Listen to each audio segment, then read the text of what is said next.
네, 제가 오늘 공감위원들과 함께 나누고자 뽑은 뉴스입니다. 광화문 광장 시민에게 돌려줘라입니다.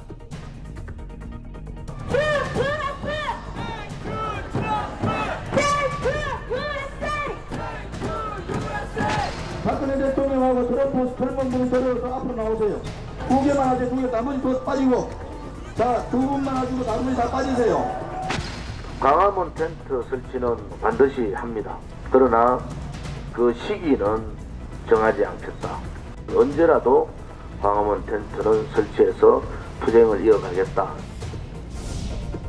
우리공화당 조원진 공동대표가 도널드 트럼프 미국 대통령의 방안에 맞춰 청계광장으로 옮긴 우리공화당의 천막을 이번 주 안에 광화문 광장에 다시 설치하겠다고 말해 논란이 되고 있습니다.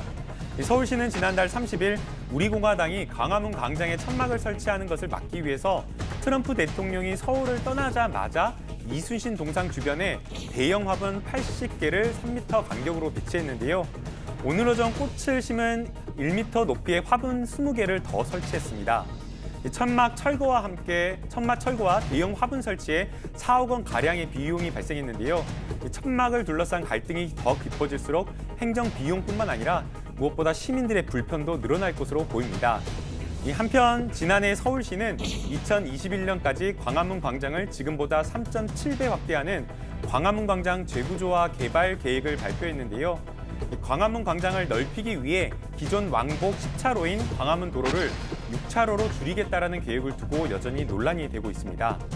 광화문 광장을 둘러싼 여러 갈등 상황에 대해 세대별 공감위원들과 이야기를 나눠보고 싶어서 이 뉴스를 선택했습니다. 네, 30대 김남국 공감위원이 뽑은 뉴스는 광화문 광장 시민에게 돌려줘라 였습니다. 저희들이 이야기 나누는 동안 특정 세력이 광화문 광장을 점거하지 말고 시민들에게 돌려줘야 한다. 이 생각에 공감하시는 분들은 JTBC 앱 또는 유튜브 JTBC 온에어에서 공감 버튼 눌러주시면 되겠습니다.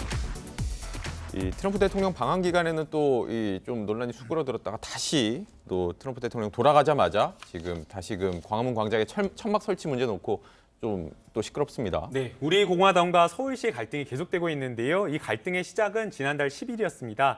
우리공화당에서 이 광화문 광장에 천막을 치면서 지난 탄핵 선고 때 돌아가셨던 5분의 그런 어떤 분들의 진상조사를 요구를 하면서 이 천막과 관련된 서울시의 이 논란이 시작되었는데요. 서울시에서는 3차례 계곡장을 발송을 하고 송달된 다음에 6월 25일 새벽 5시경에 행정 대집행을 실시를 했습니다.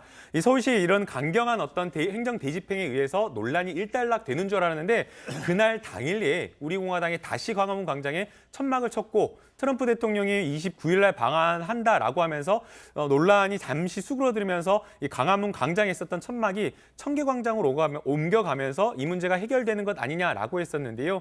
또 한 번 다시 오늘 우리공화당의 공동대표인 조원진 대표가 천막을 언젠가 조만간 빠른 시일 내에 광화문 광장으로 옮겨오겠다라고 하면서 논란이 갈등 증폭되고 있는 그런 상황입니다. 네, 조금 전 화면에서도 보셨지만 지금은 천막을 이 청계광장, 조금 전에도 이제 소라 조형물도 보셨는데 그쪽으로 지금 옮겨간 상태고 다시 이걸 광화문 광장으로 옮기겠다라고 얘기를 하고 있는 거죠.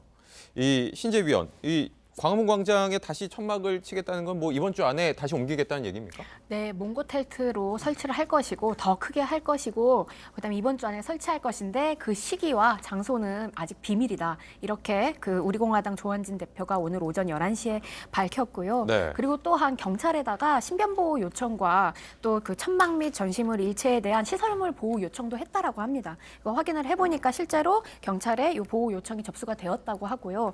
민감역 경찰청장은 어제 그 경찰청사에서 열린 기자회견에서 기자간담회에서 어쨌든 구체적인 권리권은 서울시에게 있어서 서울시가 필요한 법적 조치를 하겠지만 우리에게 요청이 들어왔고 또 서울시도 우리에게 요청을 한 만큼 그 안에서 필요한 조치를 하겠다라고 입장을 밝혔습니다.